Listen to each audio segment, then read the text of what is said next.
Auton etupuolelta tulee tie tontille.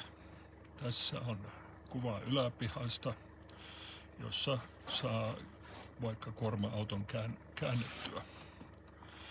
Ja edessä on myös tuo katos, jossa voi tehdä esimerkiksi puutöitä.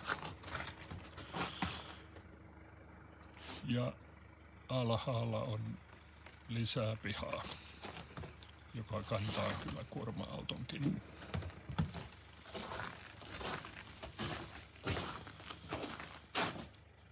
Oikealla näkyy venepaja ja kauempana näkyy sauna.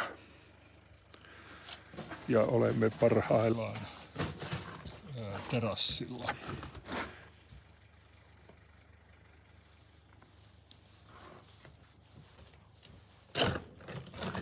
Edessä on perheen koira Mette, joka ihmettelee mitä on tapahtumassa. Näkymä ruotsalaiselle.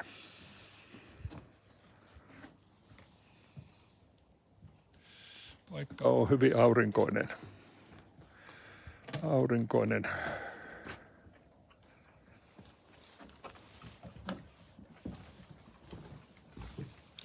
Tältä tasolta nyt mennään ylös mökin alkuperäiselle pikkuterassille.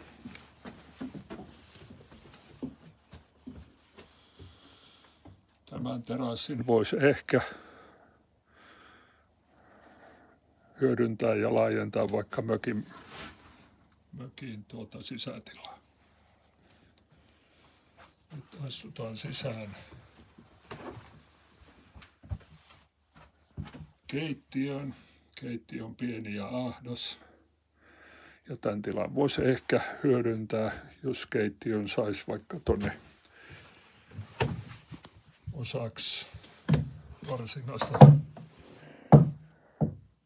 varsinaista pirtin puolta.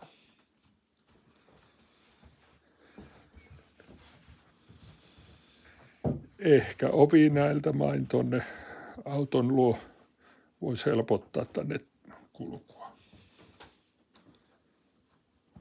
Ja makuualkovi. Varava takka ja sitten tämmönen takkakasetti. Ja siellä on auli.